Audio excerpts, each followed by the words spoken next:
you know what, this is clearly a lot of mental stuff. Like maybe I need to sit back like right now when I don't have my knee and I can't really walk much to focus on my mindset. So that's when I started to focus on meditation and things along those lines, kind of really picture what my life really wanted to look like. And a lot of this stuff to me was very woo woo and like, I'm like, this doesn't work. Like, this is so stupid. But then I was like, I'm just going to give it a shot and stay consistent with it. And I did. And slowly my mindset started becoming more clear. And I started realizing like what opportunity I actually had. Guys, I'm super excited to introduce you to Angela Gargano. Angela is someone that got put on my radar about 18 months ago when she appeared on our local ABC affiliate, KView, where she was talking about your fitness journey and was giving some practical tips on how to do that, take control of that, and how it not only impacts your physical health, but also your mental health. Her personality just really caught my attention. So I started following her on Instagram, where she gives some amazing tips and some guidance and direction for just getting stronger in every aspect of your life. I've really, really loved following her. She's got a personality that just lights you up. She's, like I said, a 4-time American Ninja Warrior. She's Oxygen Magazine's cover girl, Miss Fitness America 2016. She's a former gym owner. Now she is a personal trainer and in demand. Her programs are incredible. And she's just an all around great person. And I'm so grateful she agreed to be on the Ripple Effect podcast. So let's dive right in.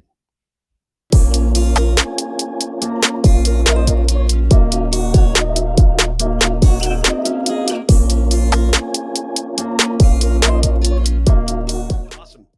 Guys, I'm super excited to introduce you to Angela. So, Angela, thanks for being on the Ripple Effect podcast. How are you doing today?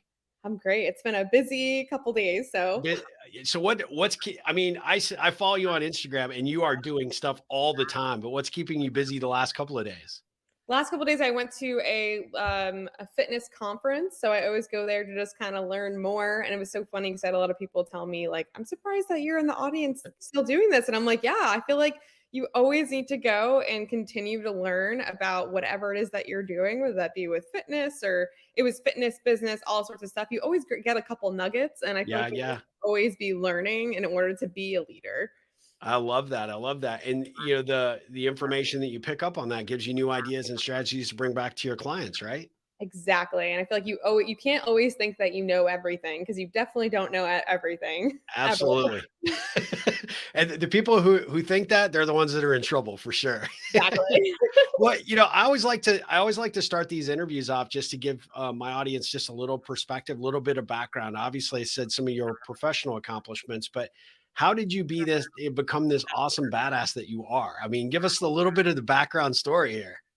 I feel like a lot of times people that do a lot of these things, it's because they're overcoming some kind of like adversity or things along those lines. So I feel like for me, it really definitely started off within my childhood. I feel like growing up, I was always told I was too muscular, and that made me kind of hide away from everything for the Uh-huh. longest time. And then as I started to get older, I was like, kind of wanted to almost like prove to myself and prove to others, like, no, I'm more than what you're telling me about my body. I'm more than this. So I feel like that kind of like when people reject you and all that negative stuff, I feel like it a lot of times can push people to do some spectacular things. So Yep.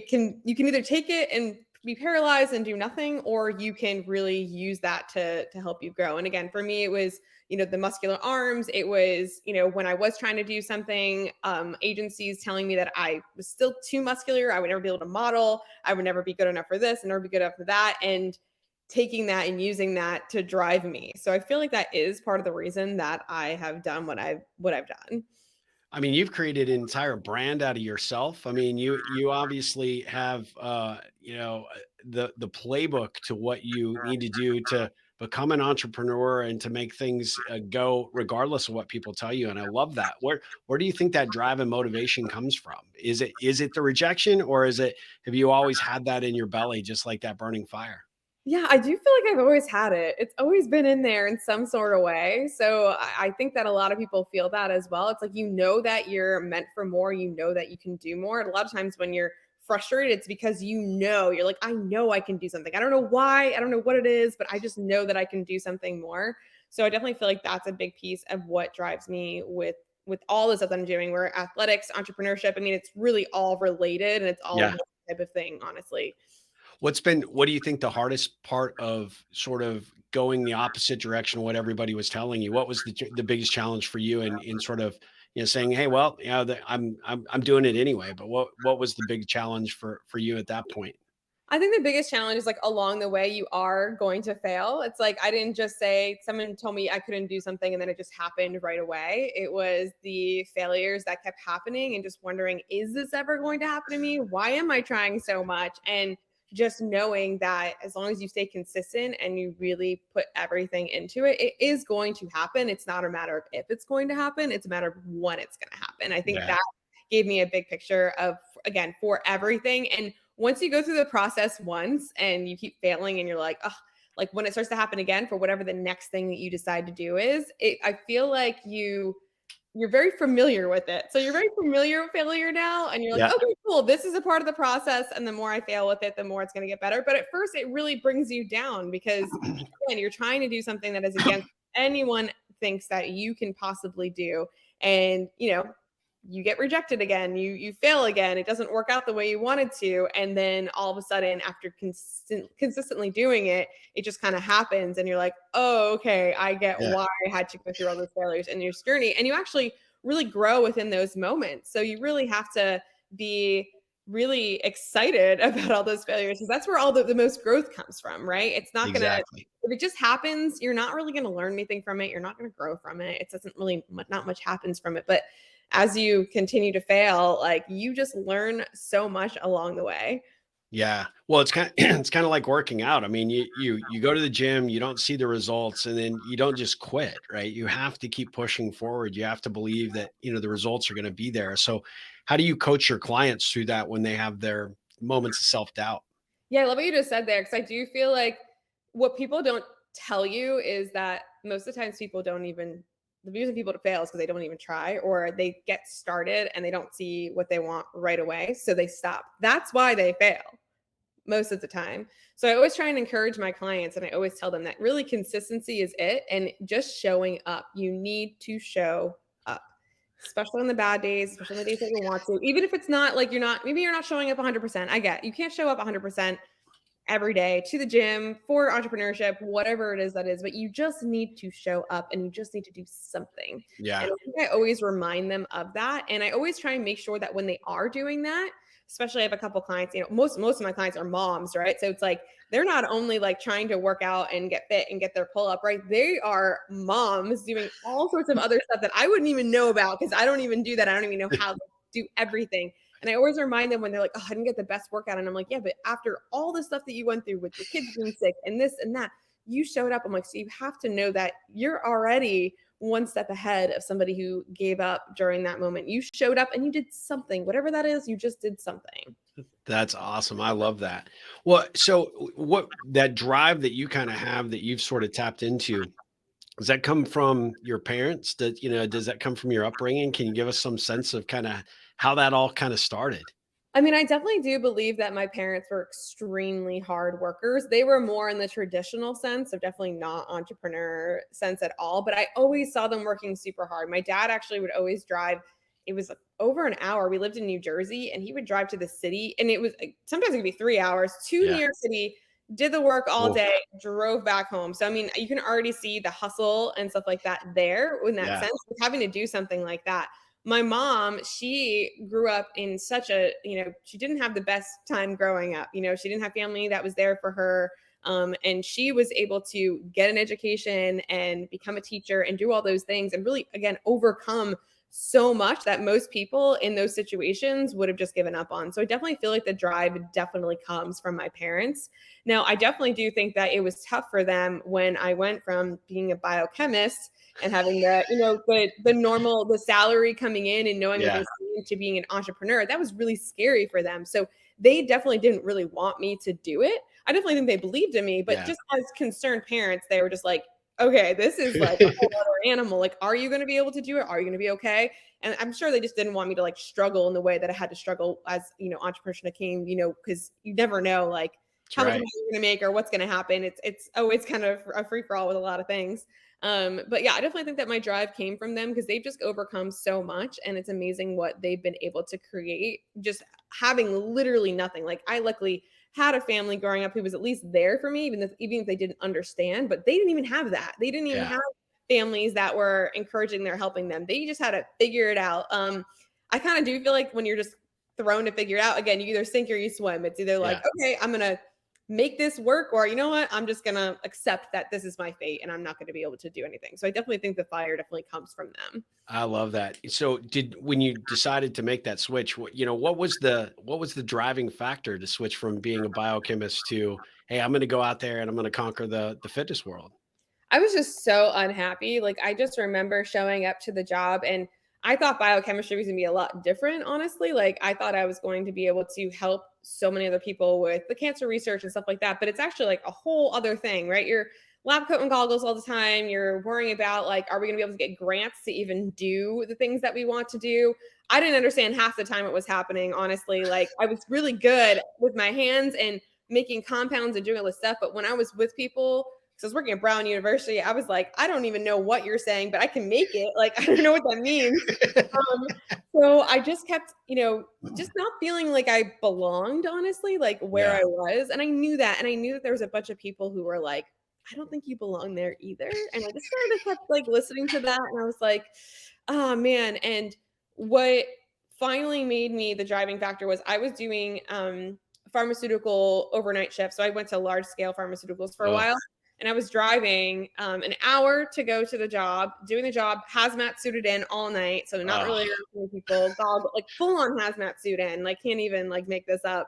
And then this is overnight shift. So you start at 7 p.m. and then you leave at 7 a.m. I was oh, exhausted from yeah. that. And there's a couple times I drove back where honestly, I think that like driving tired is probably worse than drunk driving. Like when all of a sudden you're just like, oh my God, I feel like there was a couple moments where I was like, I could have crashed my car. Like, Yeah. didn't feel great. I'm like, this is not how I wanted to live. So it really took a couple moments of being like, wait, like, this is not how I want to live my Yeah. life. I have so much more potential and things that I can do. So I was very smart before I left. I saved up for 3 or 4 months of rent. I think it might have been a little bit more than that.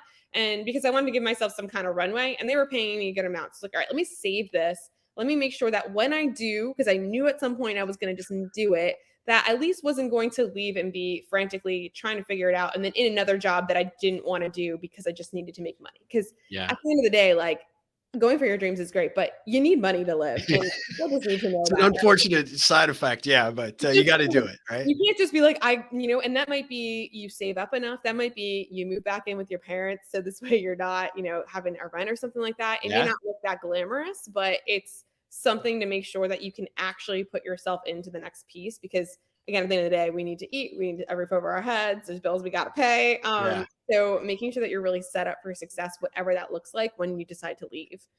Yeah. So so walk me through what you did initially when you decided to drive in. Were you deciding you were going to be a, fitness instructor at that point or a coach or what was it that Yeah. So forced you to be? I took a test, I took my certification while I was in the job. We would have like an hour or two break not in the hazmat suit. So I was just like literally studying to get my certification. So I got a personal training certification. I was getting mentored by somebody else and teaching me a little bit about like the ropes of like what that would look like. And I really honestly didn't know exactly what was going to happen next, but I was also teaching gymnastics at this gymnastics studio in Rhode Island. And I said to her, like, hey, I would love to maybe teach the parents, like, because the parents kept coming in and being like, oh man, if only I was as strong as my kid. Because I would always condition them. I was like, why can't you be? Like, this, you can totally be. So I started doing boot camp classes at the gymnastics gym. And that was great because I was like, there's a lot of eyes in there. There's a lot of parents. This is a whole new thing. So everyone's just there for their kids when they're like, oh, there's something for me that I can do. Yeah. So I remember doing Really? it. I remember the first couple of months, like nobody showed up to my class. Like I had nobody come to my class. I remember having one person show up to my class for a couple months and me just being like, I'm totally screwed. Like this is never going to work. Like, oh my goodness. And then as I just kept showing up for that one person and getting really good at that, then all of a sudden someone asked for personal training. It just kind of like slowly evolved because I just kept showing up for that one person and doing a really, really good job with them. And that after maybe I think it was like a year and a half, it got so big that I was like, I can't do this in the gymnastics gym anymore. Like I need to get my own facility because I thought that Yeah. was the next step. It's like, oh, I got a lot of clients. I got to go to the, open my own gym now. Yeah. So I did wind up doing that. I went like blindly into opening a gym, which is probably not the best idea to do it. But I did, and I think that's from the conference that I saw, like I went to this weekend, they're all like top leaders in the industry. The one thing I definitely saw from them is that they always took action. Like, Yeah. so I didn't know what I was doing. I was like, I'm just going to figure it out. But they just always took action, even if it was like scary and things along those lines. And I feel like as I was speaking, I was like, well, definitely done the same thing. So I must be on the right path. So you had the gym, you decided to go down that path. And then was it, if I kind of looked at the timeline from your website a little bit and some of the research I did, then you kind of, was that right before COVID? And then you decided you had to pivot, or? No, it was way before that. Okay. So I luckily had the gym. God, I'm so bad with dates. I need to sit down and like write a little timeline of like when the dates were with us. But I opened the gym. I had it for like, I think 2.5 years or something along those lines, way before COVID, way before anything. Okay. And then as I was doing it, I was just like, really did not love it. I did not love like, I felt like when you do what you love so much, it can honestly make you hate it at some point, because there's just so many other things that we're going into. I just wanted to work with the clients and help them better their lives. But you have to worry about, again, are they paying their membership on time so I can pay my rent? Landlords bothering you. People being like, oh, like, I love coming here, but this just happened, so I can't afford class. Do you mind if I come for free for a month? And you're like, oh no, like, I don't know. There's so many things that were happening. Yeah. And it just felt overwhelming. And I felt like I was again back to where I started. I was back to, I'm not enjoying what I'm doing. Like, again, I enjoy the people. I know I enjoyed that aspect, but all the other stuff I didn't enjoy. And it wasn't until I went back to Ninja Warrior, this is for season 10, and I went up tearing my ACL on the show. And I just kind of like had all these flash moments of like, this is not what I want to do. Like, and I realized like I was young. I'm like, I always thought that like when you're in your 20s after college, like it's like over, like your life is to start. But I'm like, actually, like, you've got so much time. Like, you're so young. So I was like, you know what? I was like, if I shut down the gym, if I wanted to, I could reopen one again if I wanted to. But I was like, this is not what I want to be doing right now. So I shut it all down, which is a very hard decision. I felt like I was going to let down so many people. I was like brokenhearted by the entire process, but I knew in my heart, and they knew too. They're like, she doesn't belong here. Like, she needs to go off and flourish. So I shut it all down. I moved back into my dad's. Like I was just telling you, that time I had no runway, zero runway. I was like, okay, I got to figure out another way to make sure that I'm going to be okay. So I moved in there, and then I was commuting into the city, kind of like him, like on the train this time. And I just started going and taking classes with the best people in the business. I wanted to learn everything. I wanted to learn how to be the best trainer. I wanted to learn, what could my next steps be? I wanted to do more fitness and video stuff. So I'm like, I'm just trying to surround myself with those people. I didn't know what it was going to come. I was just like, I'm just going to make real relationships and just keep going in every day, like, and just hustling. And that's exactly what I did. And a lot evolved from that. During that time period, I also took another class on how to online train. Again, this is way before COVID. So I was like, you know what? I'm going to take a class during this time. I have free time. I'm going to learn all about the online business, how this could work, what would this look like online? And then obviously things started evolving from there. But all these things that I'm talking about were very necessary pieces to the puzzle. If I had just like gone to online and gone to what I was doing now, I don't think I would be as successful. I needed to train people in person from 8 a.m. to 9 p.m. at night and learn about their bodies and things along those lines. I needed to do the biochemistry job. I needed to do all those things so that I could do what I'm doing right now. That's awesome. And so all the work and preparation that you did ahead of time really kind of got you prepared when things did shut down, probably for COVID, right? Oh, I was luckily like set, and people were just like, I remember people at the gym when I was going to the classes, I would go to certain classes. I knew certain people were going to be there, and I'm like, I'm going to work out with them. I'm going to like be among them. I want to show that like I'm in this too. And a few people, they weren't online yet. So sometimes they would be like, yeah, on Instagram, you're always doing these long talks and stuff like that. And I'm like, this is like super long. And I'm like, yeah, it's not for you. It's for people like, you're not my ideal client. So like, I don't like, you shouldn't listen to it. And I remember when COVID, happened, they were all like, oh, we saw what you were doing now the entire time as you were going online. I was like, yep, again.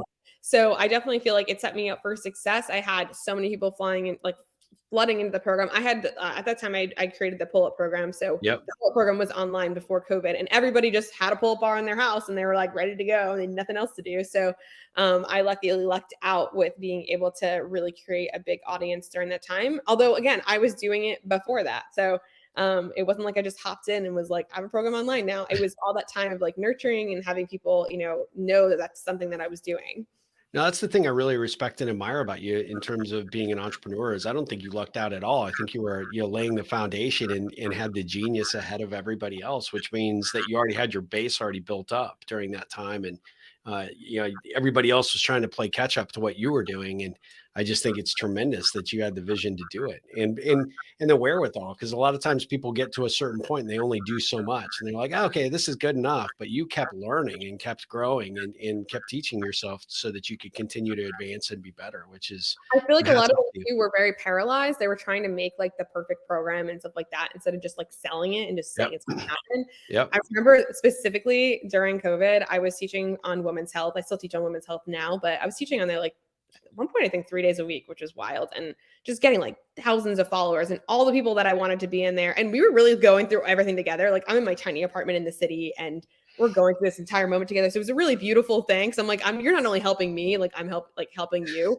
I'm like, you're helping me to like keep myself sane too. And I remember a lot of them during certain workouts we do, they're like, oh, I kept feeling core workouts in my back. I'm feeling it in my hips. And they just kept saying it. And I kept giving them feedback. And I'm like, this is an opportunity. Like they want a core program, but like a Yeah. real one, like one that's going to help them so they're not having back pain, like a Yeah. legit one. So I remember I randomly went on my website, I made an offer and I was just like, I'm just going to like see what happens. In my head, I thought I'm like, maybe I'll sell like 10 of these or whatever. So I'm like, core program, 30-day core revolution, going to be out. And it was like 30 days. I think I gave it, I don't know. I threw this out there. Nothing was made. I had no idea how I was going to make it. And I Like told the perfect entrepreneur, by the way. I think that's awesome. I sold so many of them. I was blown away. I was like, holy shit. And then I'm like, okay, wait. I was like, I didn't have it made. But what was cool is I decided to make the first week of it. And this is all stuff I had learned on my journey for when I had issues with my knee. So it really was like, I'm like, wow, I have so many things that I can help them with. So I actually built it with them, right? So I would build the first week, see how they did, get feedback. I'd hear what they were saying. Oh man, this is great. Oh, I feel like I need more of this, whatever. And then I'd build the next week. Then I build the next week. And then when I was done in 30 days, I had a program that I could sell whenever. And I built it with them. So it wasn't like I just made a program that didn't make any sense. I didn't know if it was going to work. It was like, no, this literally built with them. It still goes to be one of the best selling programs I had, which is super wild. That's awesome. People still want it and love it. I look back at it and I'm like, oh my God, this is so beginner and basic. I see myself in my old, like, I was trying to figure out how to film it, how to edit it. I'm putting it on the website. I'm like, I don't know what I'm doing. I'm just trying to figure it out. We took surveys with them. We got feedback from them. Then after that, they're like, oh, we want more. Then I'm like, oh no, what now? And then I wound up making full body program. And then it just kind of kept evolving after that. But yeah, I really listened to what they wanted. And I took a lot of the feedback but I think what I was going to say, the most part is like, I took action before it was even made. Like I saw the demand. I didn't even know what I was doing at the time, but I saw that the demand, I saw that I could help. I saw that I knew what I could do to help. And then I was like, let's just make it. And now I have to finish it in 30 days because they're literally, they need it. I love it. I can't stall. There's nothing better than building the plane as you're headed towards Earth, right? So, that urgency can creates a lot of great business models. Really, it does. That's fantastic. So you were living in New Jersey at the time, right? And so you live in Texas now? You live in Austin? Yeah. I mean, when people always like ask me about my journey, and I'm like, I kind of feel like I've been everywhere, but basically it was, I grew up in New Jersey when I was younger. I went to Rhode Island for college gymnastics, got my degree, did all that stuff. I worked there. That was where I did the biochem. That's where I opened my gym. So I was there for about 10 years or so. Left Rhode Island, went back to New Jersey to live in my dad's basement for until I needed to get an apartment. Got the apartment in New York City. I think that was maybe 4 months before 2020. Yeah. So then I was like, this is great. I'm stuck in this expensive apartment and everything shut down. Can't go anywhere, can't do anything. Yeah. I mean, honestly, pretty freaking cool to be in the city during that time. I mean, I feel like I lived in history and it was pretty cool. Yeah. So as much as people are like, that was awful. I lived in history. I had to walk in Times Square with nobody there. Like that's pretty cool.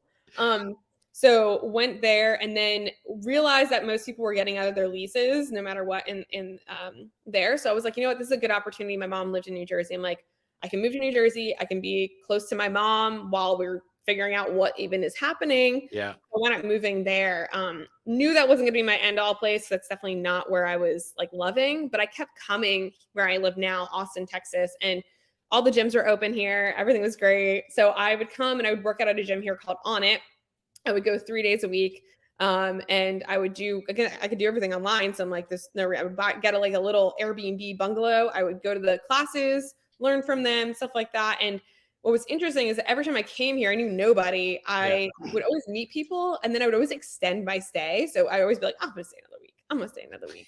So I kept like feel like I've never done that with anywhere I'd been before, being like, I really just don't want to leave. So then I, got a little crazy, and I was like, you know what? Before my lease is up, I'm going to sell everything I own. I'm going to road trip cross country. Might as well do it now, right? It's like, might as well. Road trip cross country. I got to meet a lot of the members from the programs I did, which was super cool. So I'd be like, oh, anybody there? And they'd be like, oh, I'm in Cleveland. I'm over in Chicago. So I'd meet them in real life, which is awesome. And then we wound up in Colorado for a little bit to see if that would be somewhere that I'd wanted to stay. It was cool, but not like, it didn't have the Austin like feeling that I had. And I knew I was going to wind up coming back here. So about a year ago, I moved here. And it's just amazing. There's just great community. When you find your people and you find the people that really lift you up in the place that you don't want to leave, like that's where you need to stay. This is the place to do it. That's for sure. And it's a great place to be an entrepreneur for sure. Without everybody's entrepreneur. Everyone's trying to help each other too. And like, actually, so like the city can be a little bit more competitive and like kind of like tough. Here, people actually want to help. They're like, oh, okay. Like, how can I help you with that? Like, and I'm like, you guys are so nice. This is kind of weird. That's awesome. Well, that's actually how I first, you first came on my radar, was that you were on KView. And I think you were actually at the On It gym, right? And doing a session. And thing I was really impressed by when they interviewed you was how you were talking about how important it is to have that physical health, but how it impacts your mental health, right? Being stronger on both sides of the coin is really important and critical. And you have such an amazing personality. So I started following you on Instagram. I'm like, oh man, I love this. You're hilarious as hell. I mean, you should be a comedian, right? So at the end of the day, your creativity on your videos are off the charts, but you're also really super practical, right? In the approach that you take and how you do it. And that I really respected and admired. And so it was real easy to want to continue to follow you. And I've told several people about you and hopefully picked up a few followers along the way. But I mean, you do a great job on everything you do but you've really made yourself into a brand, which is awesome. Yeah. And again, completely on accidentally. And honestly, that makes me feel so good. Cause sometimes I'm like, one of my friends was like, I have a request for Instagram from you. And I'm like, what? They're like, can you do more funny stuff? Cause your stuff is so funny. And I was like, oh, cool. Okay. I didn't think I was that funny. I was like, okay, cool. I'm just kind of doing like what I feel like a lot of the videos that are funny are literally just what's happening with most people. So I'm like, this is super relatable. Like, this is what happens. Yeah, you're the other one the other day when you're playing the trainer that, hey, I don't understand these terms. And that literally happened to me. I mean, the guy wasn't Chad. He was honestly, the most amazing trainer. What my post was about was how a lot of trainers will send people these like Excel sheets. Here's your workout. Yeah. It's your workout. And that happened to me so many times where I'm like, this trainer is absolutely phenomenal, but like, I don't understand what any of these moves mean. They're like, I mean, they're abbreviated. There's all sorts of weird stuff on there. And then I would ask them about the move and they tell me to Google it. And I'm like, now I don't want to do it. Like, cause my plan is, and this happened to me as I'm doing stuff now, it's like, I don't want to look it up and I just want to show up and know exactly what I'm doing. Yeah. So yeah, I made a funny video about that. And hopefully like certain, again, trainers, I want to let them know, like, you are so amazing. So it's like trainers and like that, whatever clients you're trying to get your face in front of, like, make sure you make it really easy for them to show up, really easy for them to accomplish their goals. If you're making them search and do all this stuff, it's going to make it complicated. And I get the idea of like, if you do that, you're going to learn from more from it. So I guess that's in some sense, but stuff like that, like, let it be so easy for them to show up and know, I know exactly what I'm doing. I know exactly what numbers I'm doing and stuff along those lines. So I always remind people of that. Like, always ask those clients for feedback. I always do. I take surveys. I ask them what they need more of, what they need less of, what they liked about programs. Ask them, because you want it to be so freaking easy for them to work with you, because you probably are an amazing trainer and have so much knowledge. So I think that's really, really important. Yeah, you did an excellent job of driving that point home. I got to tell you, it was both funny, but I could also get where you were coming from relative to it. So it was really cool. Well, so I always like to ask a couple of we do these ripple connection questions, as a means of helping our audience get to know our guest and maybe find what I call connection points, little bite-sized morsels of information they learn about people that kind of make them unique to them. And you and I have a connection point in common where I've had my ACL worked on twice, right? So, your time with, yeah, I saw the video. I did not see the show when it happened, but when you blew out your ACL on American Ninja Warrior, I mean, that had to really compromise some of your self confidence at the time, right? Hmm. That was, I mean, like I said, that was the time where I decided to leave my gym and everything like that. I had torn my ACL in college, like before my left one. And that was my first major injury I You're ever in had. gymnastics. In gymnastics, Yeah, yeah. 'Cause in college gymnastics, first major injury I ever had, and I didn't know what to do with myself. I was a hot mess, and I was in college. So I'm like, what's the next thing to do? My purpose in life was gymnastics. So when not yeah, having my leg, I was like, I guess we're just gonna party. Like I don't know, like I didn't know what else to do. So it wasn't really like the healthy route to go. I wound up coming out and being able to do gymnastics a little bit again, but it still just the wasn't great. same. Yeah, So when I toured again, I was like, "Are you kidding me?" I tore my right one this time. I was not oh, ready for it. Everything was going really well. I had the gym, like I was at Ninja Warrior. I had a couple of covers in magazines now. I'm doing really good in all these other areas. And then boom, it's like, that's it. Like all my things that I identified as, which was a gym owner, an athlete, I felt like all of it was gone. I didn't really feel like there was much left for me. So I definitely got in a really low state. And I always describe this low state to people, and I don't think they really understand the full like gist of it, because it sounds like it happened so quickly. But like I was in that low state for like months, and states where yeah, I didn't want to talk to anybody. I'm at home. I'm like honestly contemplating like, why should I even live anymore? And I yeah, would sit here and be like, why am I having these thoughts? But I am. These are thoughts I was literally having.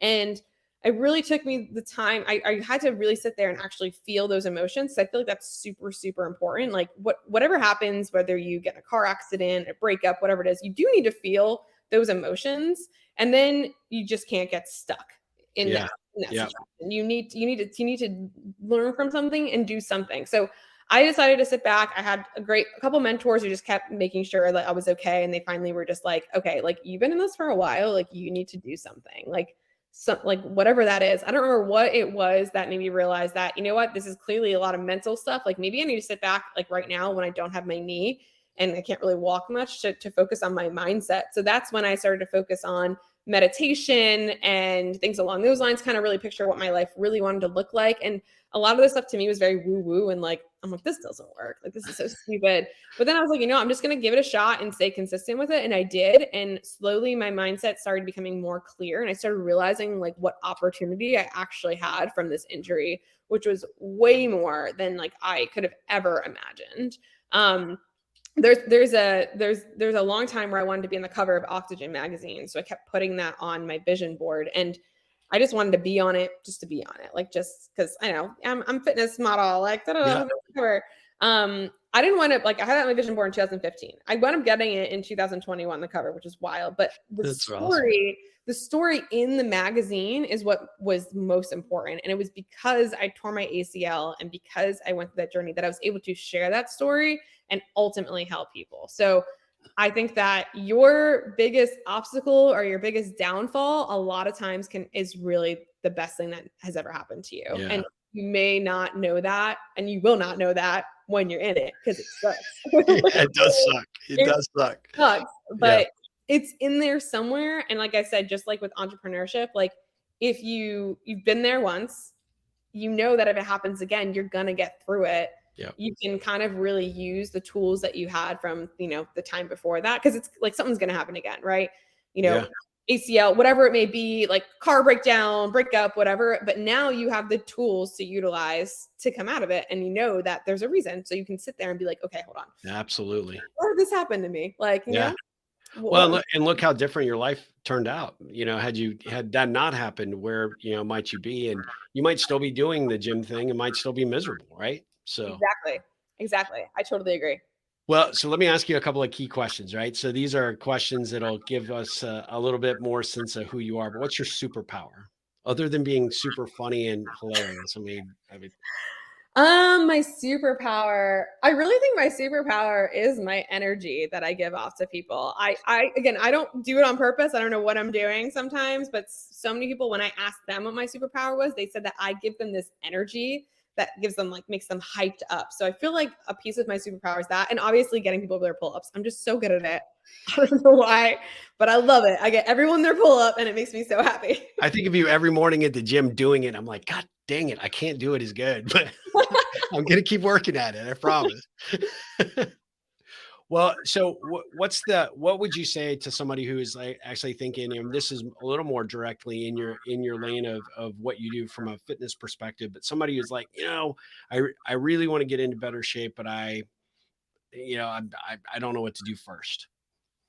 Yeah, I mean, my biggest thing for them is to literally, again, just get started. If you're really just not sure like what to do to get in shape and you need that extra motivation, I do suggest you get a coach and you hire somebody that you feel really good with.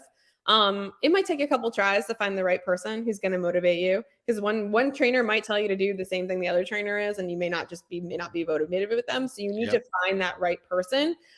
There's tons of amazing trainers out there that can and will really help you. But a lot of times just starting off with that, like having somebody literally walk you through, this is where you're going to start, here's the basics, and knowing that you're going to start off very basic, and that basics that you're going to, whatever it is that they're going to teach you, those basic movements, because you might want to do all the crazy Instagram, crazy whatever stuff.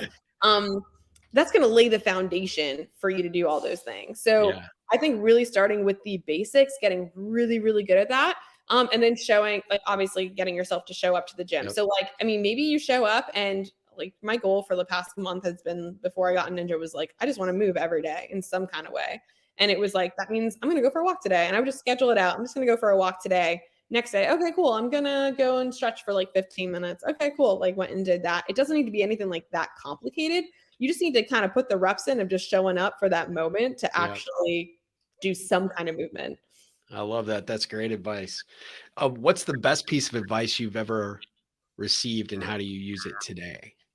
Oh my God, I've gotten so many I've had so many great mentors, I feel like. I'm trying to think of one that like stuck out to me like recently.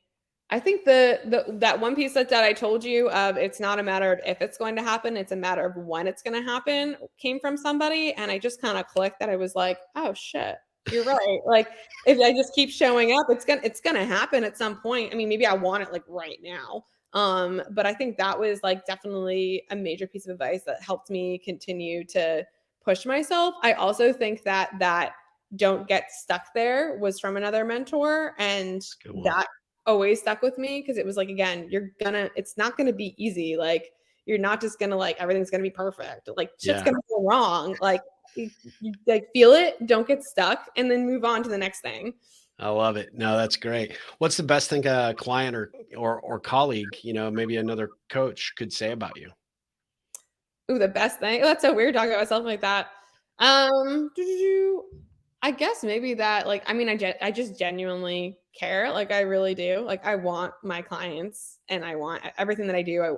Like, I'm an all in person. Like, how you do one thing is how you do everything, and I'm all in. So if you are my client, if you're my friend, if you're whatever, I'm all into whatever we are doing, and I put everything into it because I want them to succeed I ultimately. love that. Yeah, that's great. What do you want the next 5 years to look like for your entrepreneurial journey?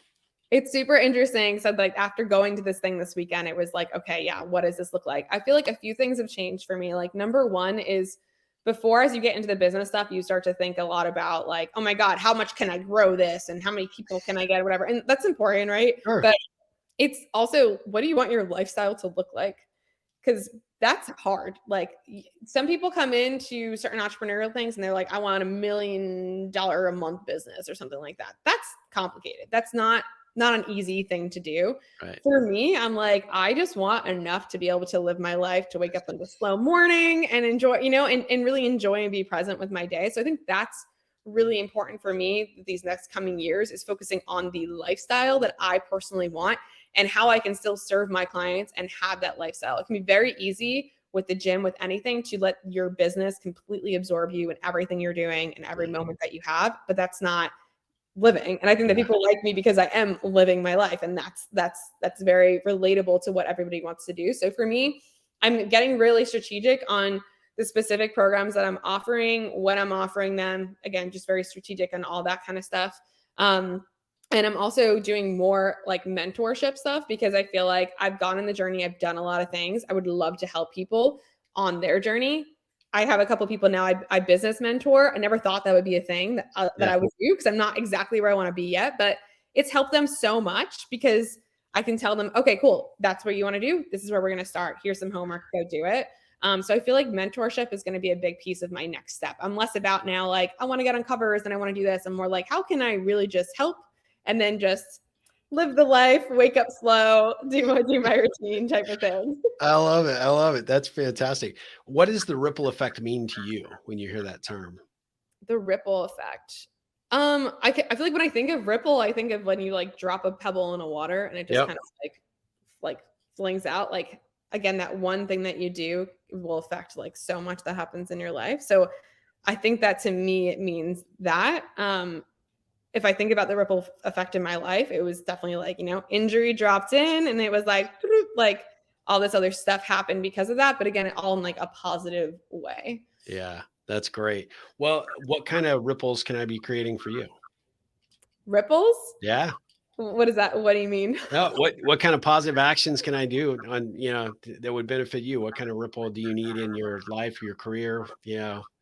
I think for me, it's just like, again, sharing the message, this just being on this podcast and sharing all the stuff that I've done. That again, if one little nugget helps somebody, then I'm blown away. Golden. I'm golden. Yeah. If there's one little thing that, and again, just you saying some of the stuff that you said about, me being on the news and like the way that I made you feel in a good, positive way. I'm like, that's exactly what I want to do. And it can be tough sometimes because, you're always going to have those people or those clients who tell you otherwise. And you're just like, oh my God, am I doing it wrong? What am I doing? So I think that just that reassurance is very nice. No, you absolutely are making a difference. You're changing a lot of people's lives, whether you realize it or not, whether you meet them or not. I feel really fortunate. We happen to be in the same town. We're going to have to go grab some coffee or something one of these days for sure. But I really think the work that you're doing, you can tell you're doing what you were destined to do. It just oozes from you in a big way. So I'm really, really excited for what the future holds for you. How would you like everybody to follow you? Because they absolutely need to like plug into this hilarity that you've got on Instagram going on. But how best would you like people to, get acquainted with your work, maybe learn about some of the programs? So the best way is Instagram. I'm on all the other platforms, but like Instagram's where I'm actually hanging out. So at Angela_Gargano. Is the handle. You can send me a message. I always tell people too, if you like listen to any podcast I'm on, like, let me know your takeaway. Like, what was the takeaway? I'm on there. I love when people are like, is someone else messaging me back? I'm like, literally, it's me. Like, I'm messaging you back. There's nobody else. I'm testament to that. You were so great to get back to me. Team or anything. Like, it's me. So I will message you back. I'd love to hear anything there. And also, if you go to my website, angela-gargano.com/strong, you can go on there and there's, a couple free things that you can take just to kind of get you started or things along those lines. Like, there's a bunch of different programs on there that you can try, and don't ever hesitate to ask me, like, maybe you are trying to get into fitness and you're like, I don't know where to start. I'm happy to help you figure out where that starting point can be for you, whether it be with me or somebody else. I don't care. I just want you to show up and do it and do the thing. Absolutely. Well, Angela, this was a whole lot of fun. I'm so grateful you agreed to be on the Ripple Effect podcast. Guys, we'll be back again with another episode of the Ripple Effect podcast very soon. But until then, Angela, ripple on. Thank you.